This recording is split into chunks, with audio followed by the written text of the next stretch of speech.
This video is not meant to be a statement of absolute fact, nor does it exist to directly accuse anybody of anything. Rather, it's a presentation of the evidence that we've discovered and an open call for others, on both the inside and out, to discuss the issues explored therein. Furthermore, any audio accompanied by the Devon No Talent Gaming artwork can be considered to be entirely our own opinion or conjecture on a topic. Thank you and enjoy.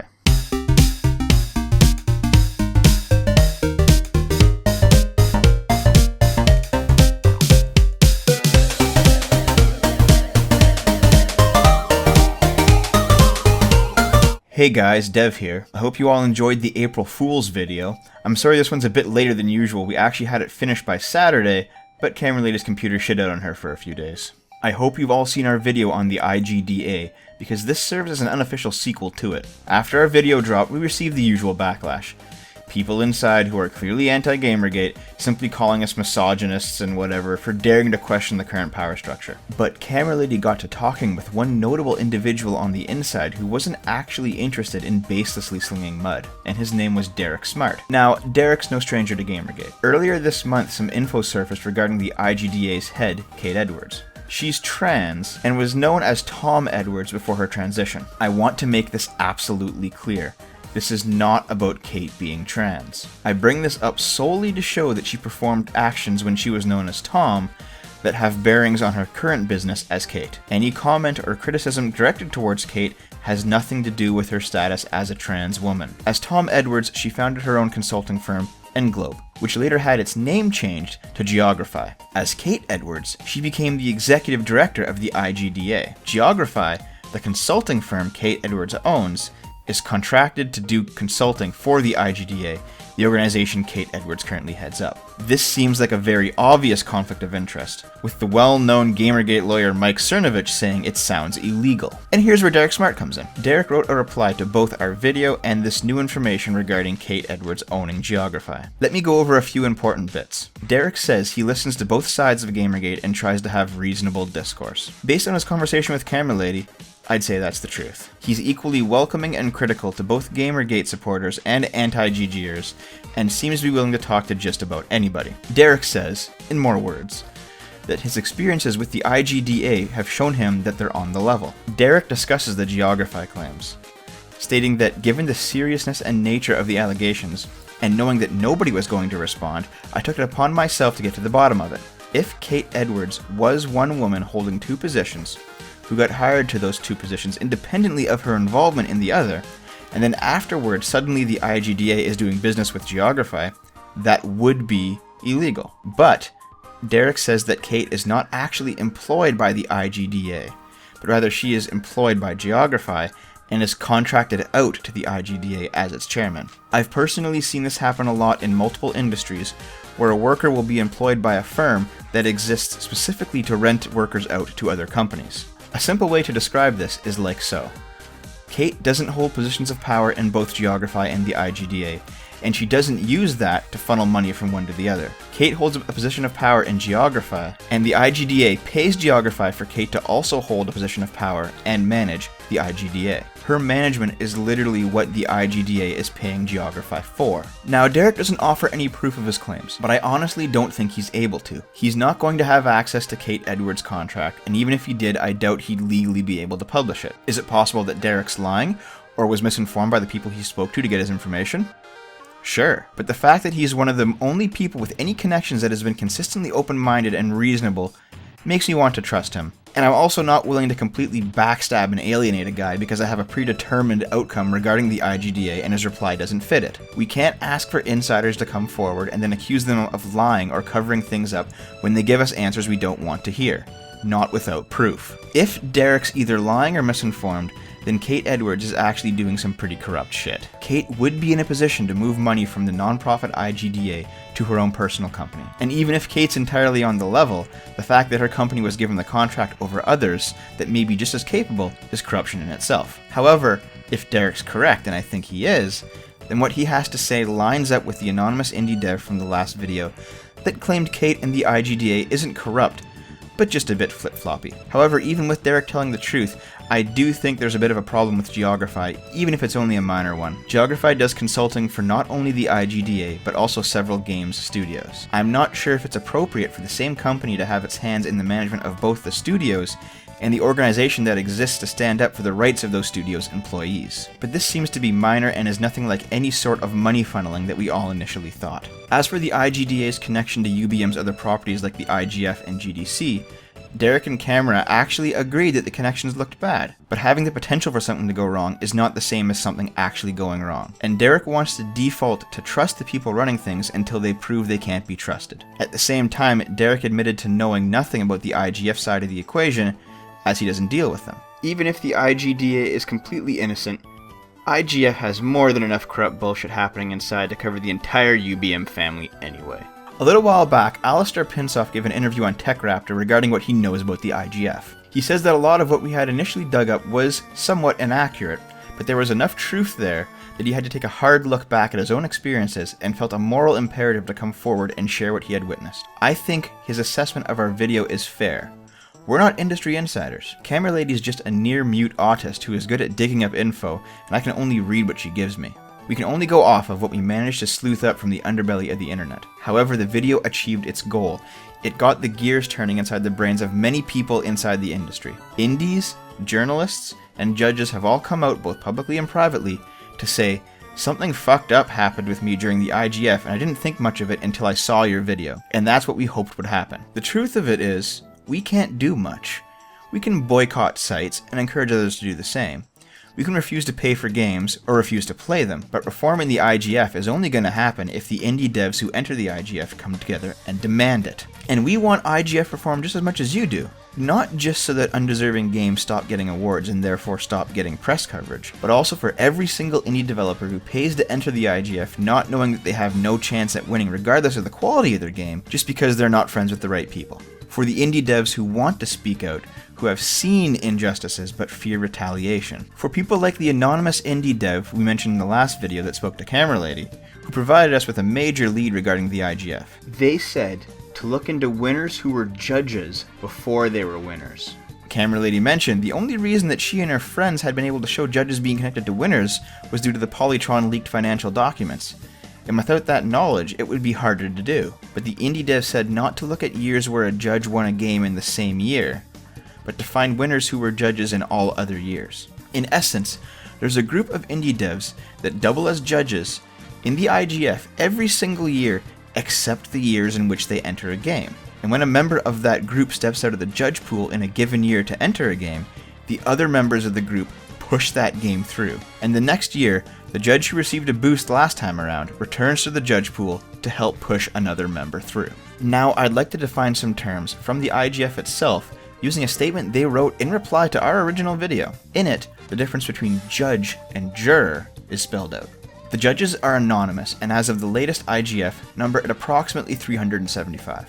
They're given a random selection of games to judge, but are also able to vote on any other game in the pool that they'd like. And although they don't say this in the statement, it's been confirmed by several other sources, some we even used in the previous video, that it only takes a total of 8 yeahs for a game to move to the next round. Meanwhile, the jurors are not anonymous. Their announcement happens annually with some fanfare, almost as if they're considered celebrities. And each juror is assigned to a specific award, with the task of deciding the finalist and ultimately the winner of that award from the pool of games that the judges all recommend from the previous round. In another statement, this time announcing the resignation of Maggie Brice, the IGF confirms that a single individual can be both a judge and juror in the same year, by describing her as performing both of these duties before leaving the IGF. There's an obvious problem right away. If a game is already well known, it doesn't take much for 8 judges to peruse the list, find the famous game, and give it an upvote. Moreover, it's also no problem for 8 judges to come together and push a game through the system regardless of its quality. This is one of the reasons why Maddie Brice's infamous tweet describing her personal voting metric as downvoting all games with men in them was considered to be extremely corrupt. In any case, this gave us an obvious way forward. Find the IGF judge and juror lists, see who consistently judges every year except the years in which they enter a game, and see if they consistently win awards every time they step out to enter. It's not conclusive proof, but it's certainly a start. Despite the IGF judges being considered anonymous nowadays, it wasn't always so.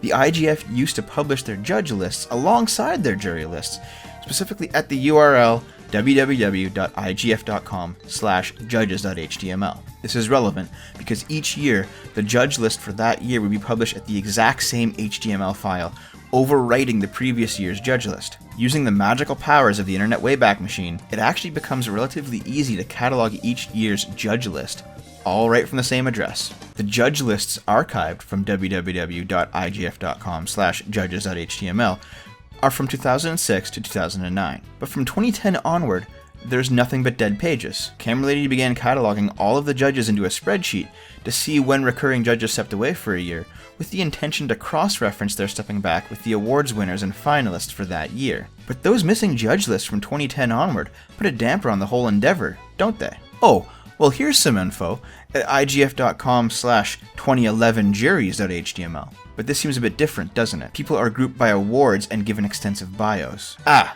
right, that would be because this is the juror list, not the judge list. Remember, after 2011, the judge list had become private, and the jury list is released every year with fanfare. But from the IGF statement on Maddie Brice, we do know that many anonymous judges are also public jurors. There's still something odd about this though. If you go to the public judge list back on the Internet Wayback Machine, you'll see that they're collectively called the competition jury rather than judges. Man, it's almost like the IGF just keeps shuffling their terminology around in order to confuse people. Well, maybe this will help. In depth, demystifying the IGF judging process. This was posted on igf.com in January 2010 and was written by Jenn Bergensten, otherwise known as Jeb of Minecraft fame. Now, Jeb talks about being a judge in the current IGF, which was 2010 at the time, as well as previous years, and that he's never gotten the luxury of a nomination at this point. Well, the very next year, 2011, Jeb's game Cobalt gets nominated for Excellence in Audio at the IGF. And in 2012, Jeb tweets that he's been assigned to judge at the IGF again. And again in 2013, Jeb tweets about his experience judging for the IGF and how he finds the good entries. Sort by number of judge comments. This does lend credence to Camera Lady's initial theory that well-known games or developers, aka those within the clique, entering the IGF have an inherent advantage over any kind of new, truly indie dev, and that all it would take to force a game to the top of the pile is a small number of judges coming together to give it a push. I didn't even bring up Jeb with the intention of actually looking into him, but he fits the bill of the rotating cabal of judges theory the anonymous dev put forward. Jeb is a judge in the IGF in 2009, 2010, 2012, and 2013, only skipping out on 2011 because he had entered Cobalt. And would you look at that, Cobalt got to advertise that it was an IGF finalist. Jesus Christ, let me actually get to where I was going. In Jeb's writing, he describes the differences between IGF 2009 and IGF 2010. Starting in 2010, there was a Nuovo category that judges could nominate games to via a yes or no, which does potentially contradict what was written in the Maggie Brice piece regarding there being no downvoting in the judging process. There were 150 judges in 2010, and they were anonymous. You could only see the name of another judge if they commented on a game. But Jeb says something of note. I was only allowed to score the games in my list, but I could try the other games if I liked, so I could gain perspective on the quality of those titles. It was also possible for me to write comments on the games. This goes completely against what multiple sources have said, that any judge can vote on any game. Jeb also talks about the finalist judging back in 2010, saying, following all of the first round judging, the IGF judges have about a month to play all the finalists and simply vote for their winner in each category. No mention of a public division between anonymous judges and publicized jurors. These are two interesting inconsistencies, which I want to address a bit later in the video. Alex May offers a second opinion in Jeb's piece. He outright admits to being a judge in 2010 and a finalist in 2009. Thanks for saving camera some time there, bro. And just like with Jeb, easily found tweets and articles confirm he was also a judge and juror in 2011, 2012, and 2013. Alex May admits to having approximately 2 days per game assigned to him, but decided to leave it all until the last minute, and that based on the activity of the private judging website, most other judges did the same. This lines up with the Rotting Cartridge's blog post, where an entrant describes how most judges assigned to their game didn't actually play it, and how only one judge played it for more than 5 minutes, and how he only received a response from the IGF after he threatened to go public with the information. The third opinion is written by Michael Rose, and to give him credit, he seems to do the right thing. He decided that the only way he was going to judge this list of games fairly was if he played them from top to bottom, not picking out the ones I had already come across or was previously excited to play. The piece ends off with a word from Simon Carless, the IGF chairman, back in January of 2010. He says, "Since the Independent Games Festival is becoming so important to many small game developers' lives, we're committed to transparency because we know that indie game creators want to understand what is happening to their game in the process of IGF judging." Of course, the IGF is no stranger to criticism. It's not just Cameraladie's digs or the Rotting Cartridge's blog post or Team Meat's podcast where they describe their judging experience being a complete shit show, or Alistair Pinsoff or any of the others who were inspired to step forward and talk after a video's dropped. The criticism goes back a long way, and used to actually come from the people that now devoutly describe themselves as Gamergate's opposition. Rock Paper Shotgun's Brandon Caldwell published The Story Behind the IGF's Critics, and in it he talks to a developer and vocal IGF critic, Anna Anthropy. Yes, the same Anna Anthropy whose personal friends, Patricia Hernandez and Leigh Alexander, wrote about without disclosing their friendships. The same Anna Anthropy who is vehemently anti-Gamergate, and is in fact one of the corrupt individuals GG investigated, was once vocal in her criticisms of the IGF. The article talks about a pirate cart. A large number of indie games all entered into the IGF as one game because they were all contained within the same larger game, like an Action 52. The article states that some see this as a protest against the IGF's unfit rules and high entry fees. Anna herself says it was definitely a reaction to Fez winning the grand prize at the IGF 2 separate years. It raised a lot of awareness, both of these games that would never have been so widely played if the pirate cart hadn't existed, and also just to the fact that the IGF is bullshit. She goes on to say, the fact that Fez can have already won an IGF award, and now is nominated for 2 other awards, including the grand prize, I think it's a really good reminder that the IGF is all about cliqueiness, the scene stirs that I yell about, the fact that it's about the established quote-unquote indie scene. Here is not only what we've been saying, but what many indie devs have been saying since Gamergate began, straight from the mouth of Gamergate's opposition years ago. Phil Fish himself even decides to step up to the plate. He says that after asking Brandon Boyer about it, and being told the game had changed enough to allow re-entry, he did so. Fish describes the current IGF thusly. The IGF wants the biggest, best games to enter. They don't want the best developers to sit it out and be like, oh, we're too good and this is the kids' table. They really hate that kind of conception that the IGF is a scholarship. It kind of used to be. It got us started. It got the attention of publishers and it got us the Microsoft deal. But that's just a bonus. So, what can we take away from this? That the IGF doesn't want to be indie anymore? I mean, it's certainly not a place for AAA developers. But it's pretty obvious what's being said here. There is now a divide between developing a game out of your basement indie and owning your own game studio indie. And it's very clear which of the two groups make up the judges, jurors, IGF staff, IGF winners, IGF finalists, and ultimately who the IGF wants at the top. We have consistently said that indie is just not indie anymore. It's become its own institution and bureaucracy. And Phil Fish, being interviewed by fucking Rock Paper Shotgun of all outlets, is confirming everything we've been saying. I honestly recommend you read the entire article, because there's just way too much both Phil Fish and Anna Anthropy say to cover here. But they parrot everything we've been saying for the past 8 months about the IGF, with Phil even going so far as to say, yeah, all my coworkers and friends are judges, and Brandon Boy is my friend too, but it's totally not what it seems. It's fucking surreal. And as a cherry on top, check out Ed McMillan from Team Meat and his wife Danielle chatting about the whole thing while playing Binding of Isaac. I don't see anything anymore. I've been so completely and utterly disgusted by everything in this industry that I am not a part. I do not partake in it. That's why Isaac wasn't nominated for anything for fucking IGF. Yeah, for GDC. Like, what a fuck, because they know Ed's not gonna show up, and if he did, he would just pull his pants down and take a shit on somebody. It's probably true. Oh yeah, I got something for all you gamers out there, if you want the inside scoop. So, I'm not one to talk about Gamersgate, because, it's dumb. But, what I will say is, of all the dumb things that have been said about the conspiracies that are happening in the industry... The only real one's about Jonathan Blow. Of all of the rumors and conspiracy theories that have been going around for ages about the industry, I will tell you that the reality is far worse.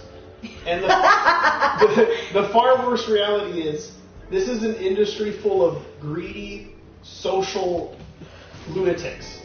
They're all fucking crazy, greedy, selfish people who aren't knowingly doing anything bad, but are simply awful. Awful, and void of any artistic value. I would like you to picture the music industry where nobody makes music and all they do is talk about sexism. Wouldn't that be fun and hilarious? Like, no one wants to hear from you. You're only here because you're supposed to be making something. Go away. No one cares about what bathroom you use. No one cares about if your dick is a clit. People have asked, like, how come I'm not participating anymore? Why am I not going to the IGF, going to GDC? Why don't I talk to a bunch of people about whatever else? It's because I don't care.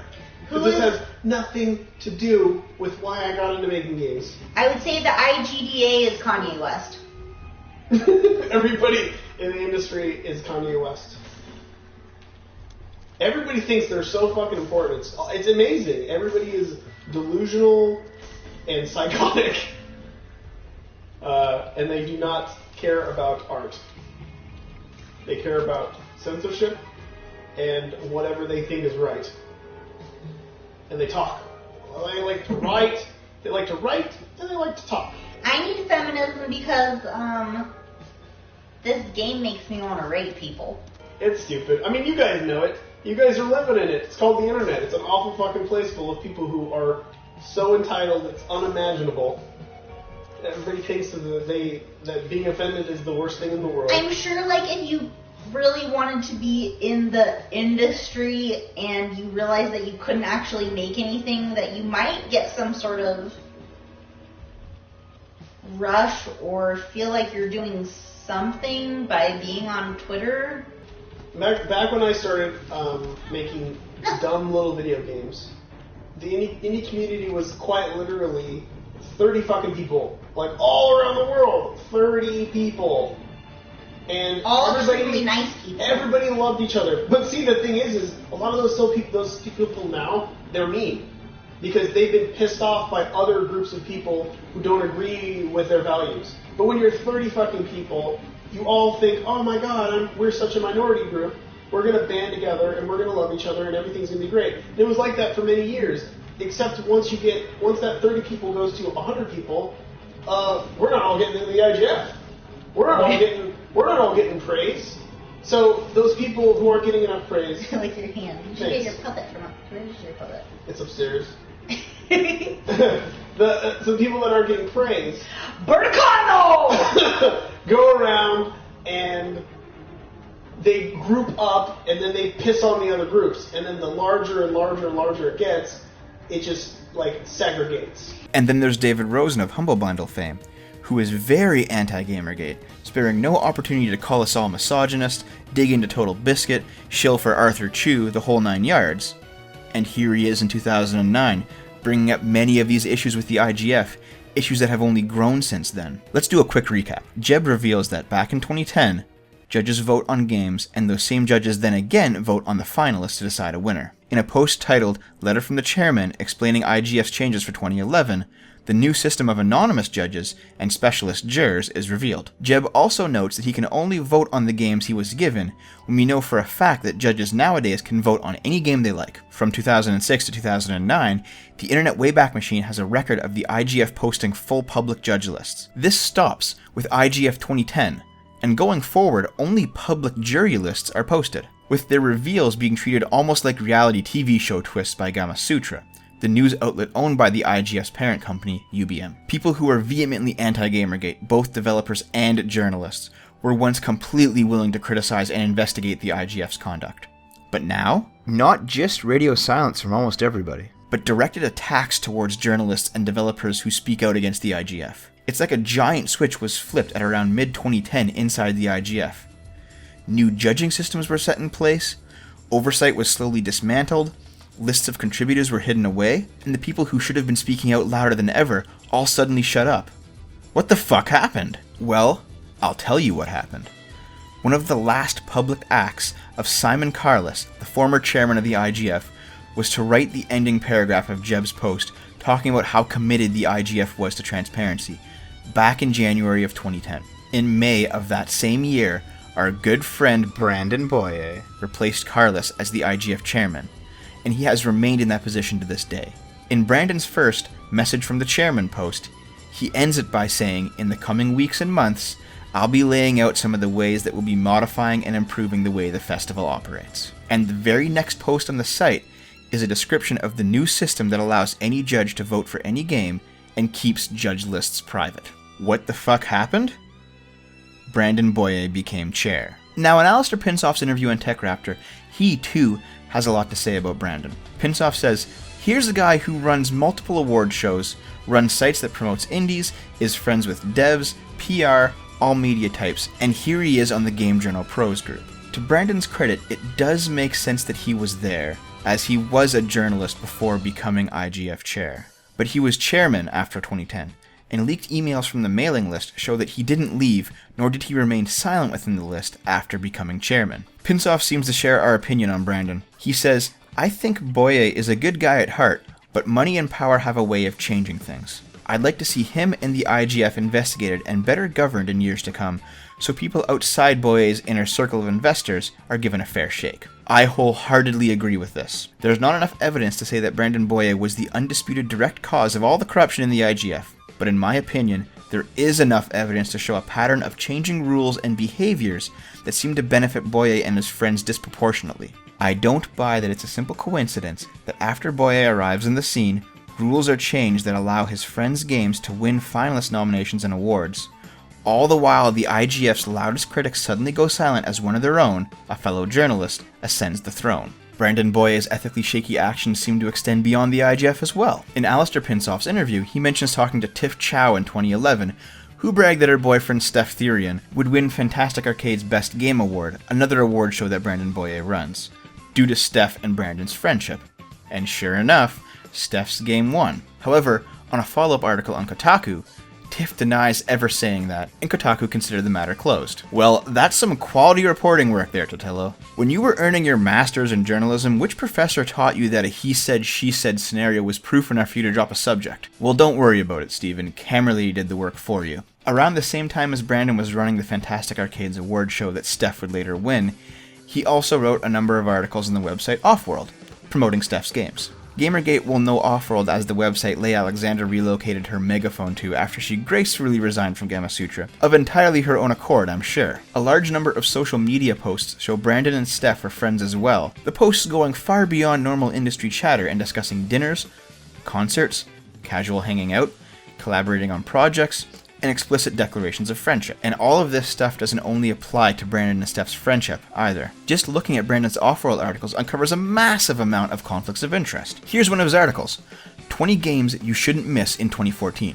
Of those 20, 5 games were made by individuals that can be proven to be Brandon's personal friends. Fjords by Kyle Reimergarten, Ho-Ho Come by Honeyslug, which his friend Ricky Haggett works for, How Do You Do It by Nina Freeman, Pale Machine by Ben Esposito, and Sports Friends by Dye Goot Fabric, which his friend Douglas Wilson works for. Recommending their games isn't necessarily a conflict of interest, however recommending their games and not disclosing friendships with the developers is. And this really is just the tip of the iceberg when it comes to Brandon Boyer. Camera cut her investigation of Brandon's time at Offworld short, mainly because this video is already coming out late and she wanted me to record this as soon as possible. But it seems like everything he sticks his fingers into becomes corrupt. The IGF, Fantastic Arcade, his lack of disclosure in his writing.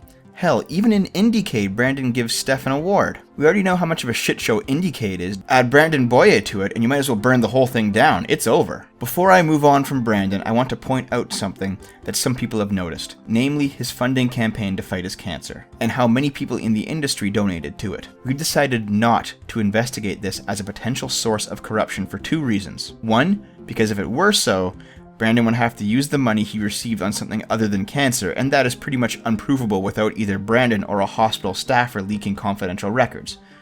And 2, because we're not heartless monsters. Our investigations into Brandon Boyer are regarding his professional conduct and seeing how some personal relationships may negatively influence it. We have nothing personally against him, and regardless of what he may or may not have done, we hope he gets well. Of course, while it seems like Brandon Boyer is a massive red flag for the IGF and wider industry all on his own, the IGF's issues don't stop with him. Remember Indie-Fund?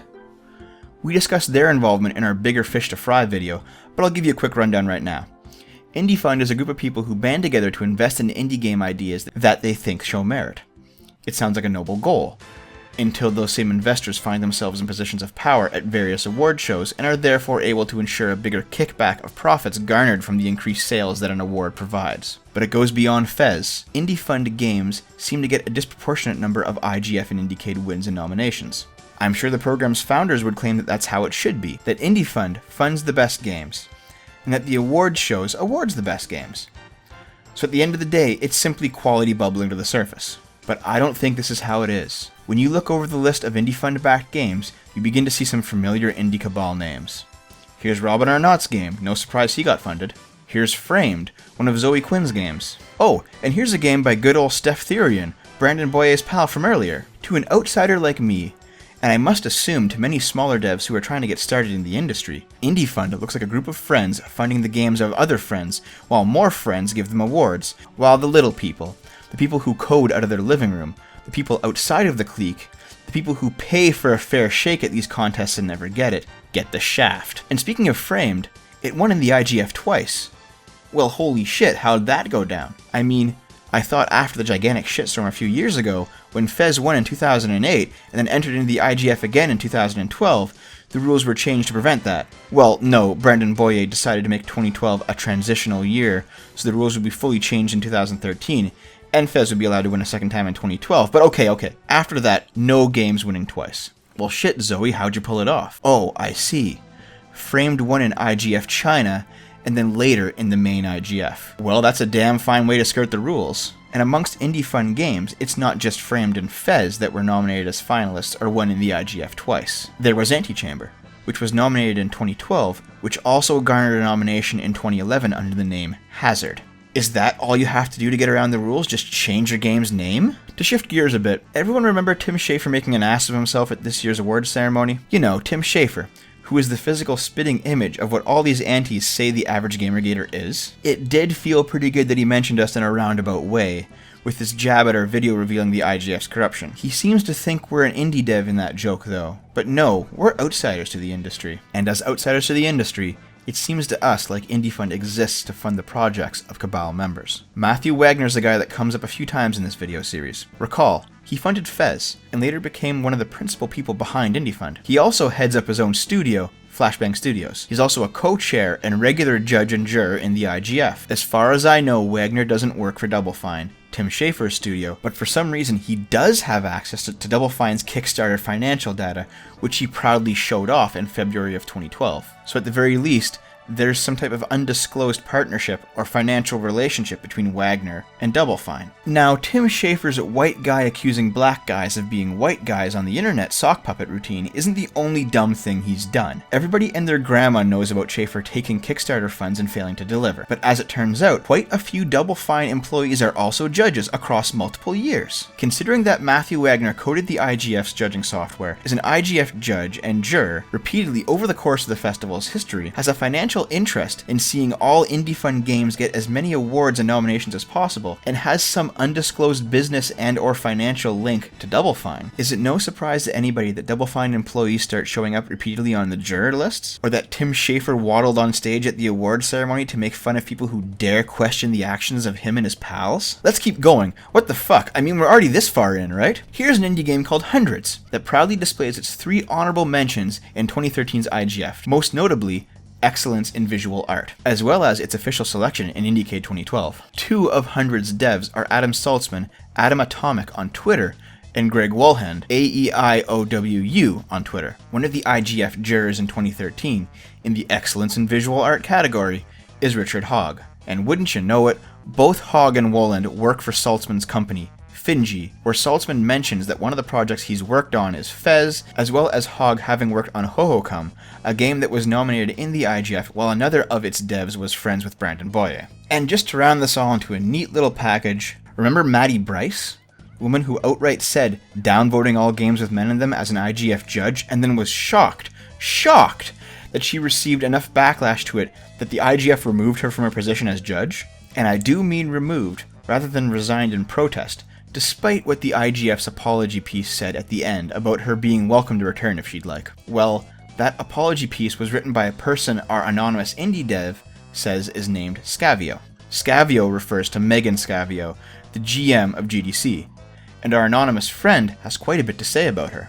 Scavio did write the apology piece, which twisted around so absurdly that she said the IGF's actions did nothing for Gamergate, when in reality, the IGF did the only thing Gamergate wanted, which was to enforce objectivity. The anonymous dev also says Scavio is a personal friend of Leigh Alexander's, and she's been attempting to exert further reach than the GDC show manager allows. And that Scavio was responsible for Tim Schafer's sock puppet joke.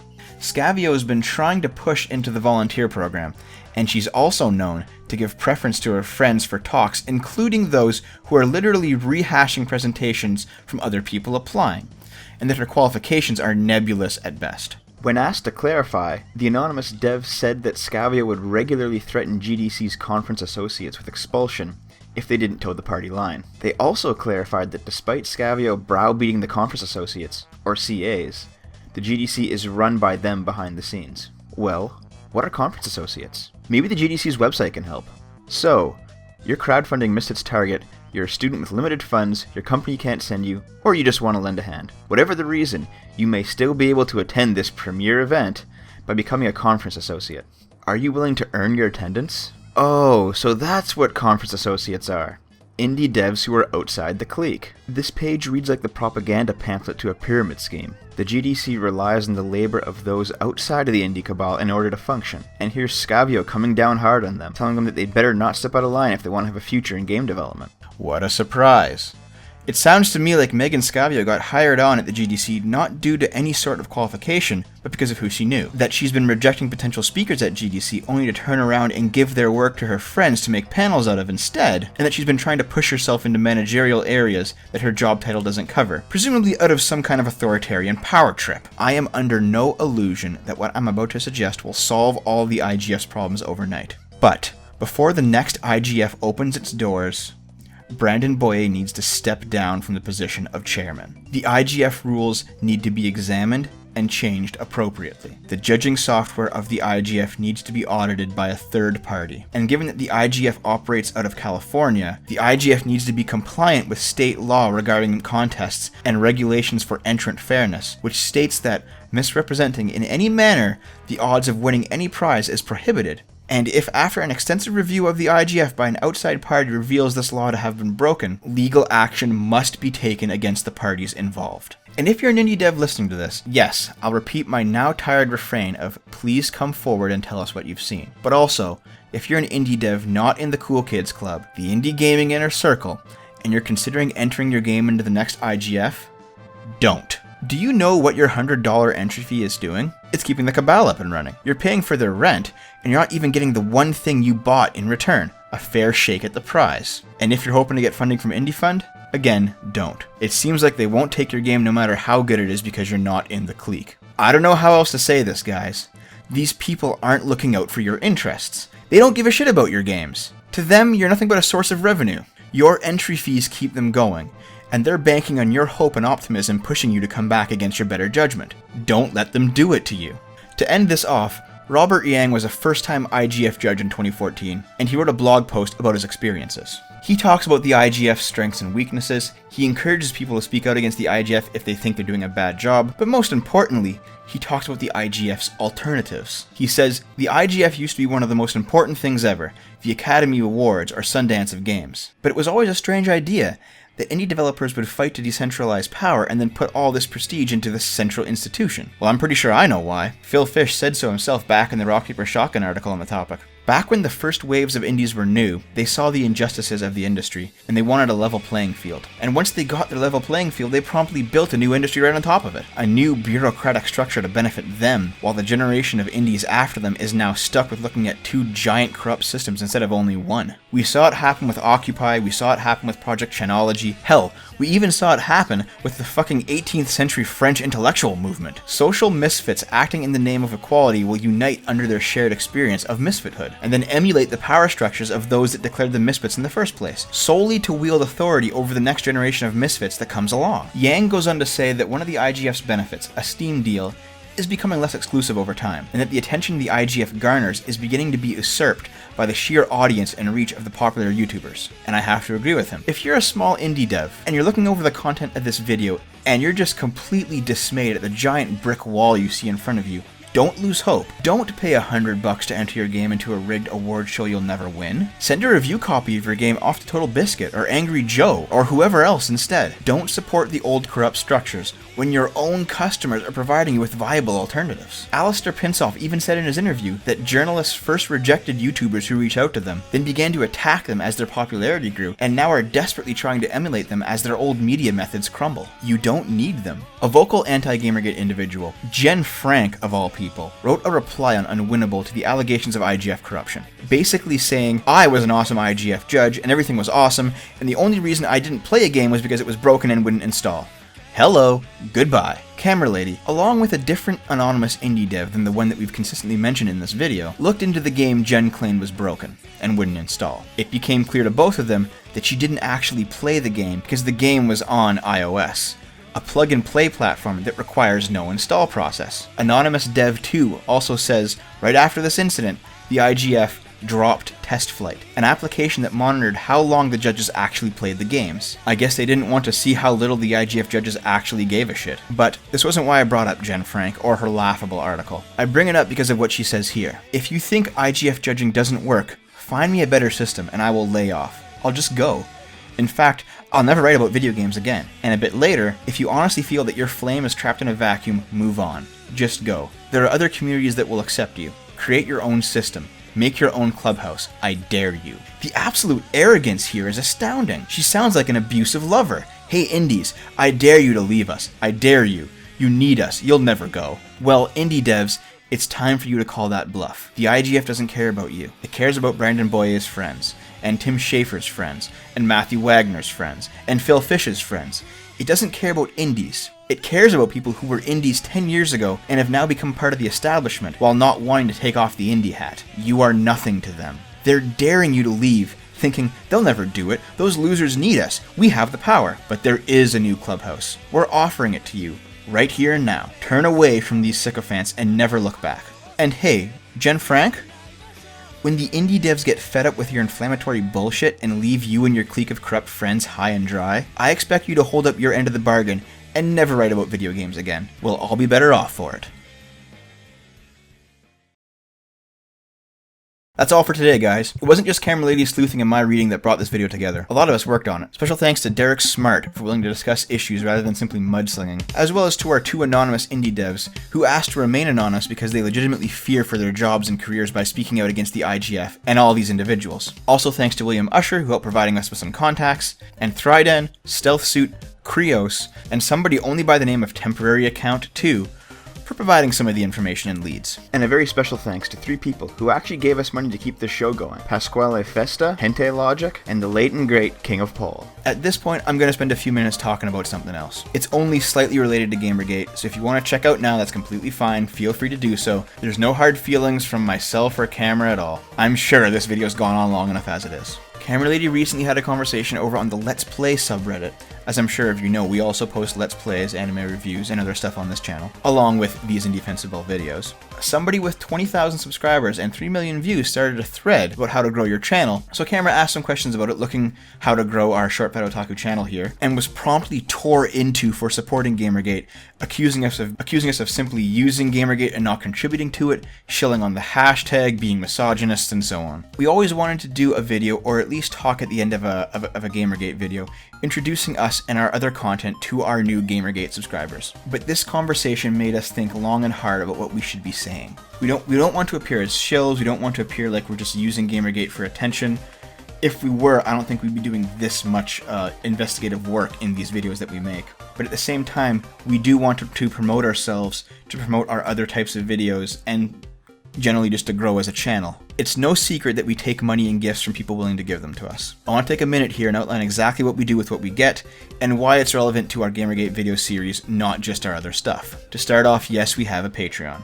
It's at, predictably, patreon.com/shortfatotaku. For anybody interested in giving not on a monthly basis, but only once, we also have a PayPal account under the email shortfightotaku@hotmail.com. And we have publicly posted our address for physical gifts, but I don't think I'm going to provide that in a Gamergate video. Now, in the interest of transparency, I'm going to provide you with a list of rules we've set for ourselves regarding the money that we get from you, mainly because we're from the old guard of the internet that always saw money making on the internet as sketchy, and social media not being anonymous as a massive mistake. Rule 1. We don't want anybody to feel pressure to give us anything. Ever.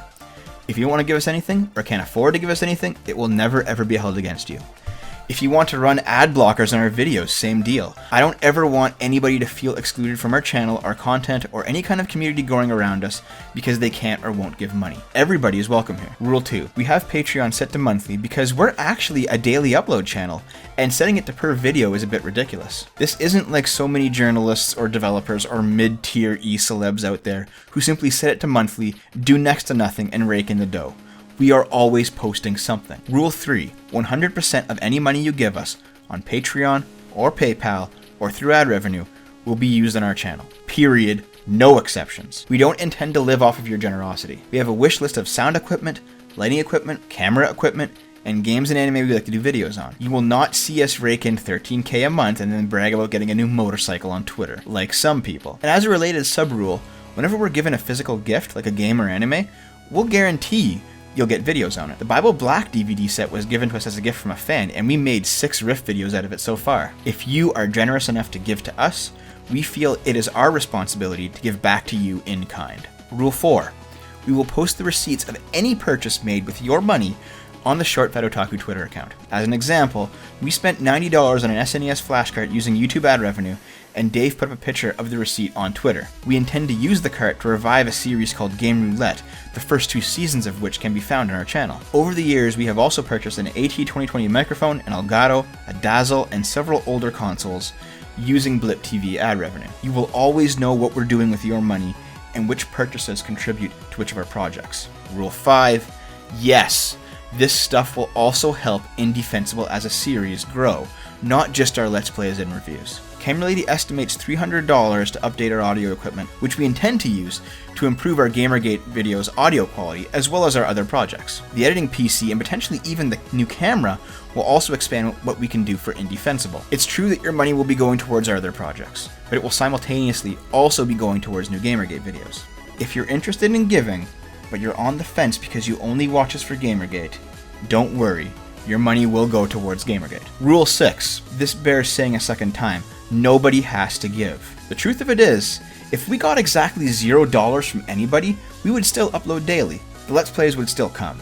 The anime reviews would still be coming. We'd still try to put out Indie-Fensibles once a week, though I don't know how successful we'd be. If you're somebody who just does not give a shit about our channel outside of Gamergate and does not care to give us anything to improve our Gamergate videos, that's still fine with us. You'll always be welcome here. I never want to become that asshole who shits on his viewer base for not doing enough or whatever. We leave the option to give it to us open to you if you like our content and feel inclined to do so. And we will never look down on somebody who doesn't. The way I see it is the internet has a lot of huge gaping money pits. Some of them are good causes. A lot of them aren't. If you decide to throw some into ours, I can promise you that we'll be grateful, and that we'll put your money to good use investing in our channel. And if that doesn't appeal to you, that's okay too. Please stay and enjoy whatever videos you want. Well, that's my pitch. I don't know how strong it is, but there it is. If you're interested, the PayPal email is shortfatotaku@hotmail.com, and the Patreon's under shortfatotaku. And if you're not, thanks for listening this far anyway. We hope to get up another Indie-Fensible video in about a week and a half's time. Camera Lady's sleuthing dug up several more topics of interest that weren't related to the IGF, so it's going to be a whole lot of fun in the coming weeks. And if you want to see me and Dave sooner, come check out our other stuff. We upload daily.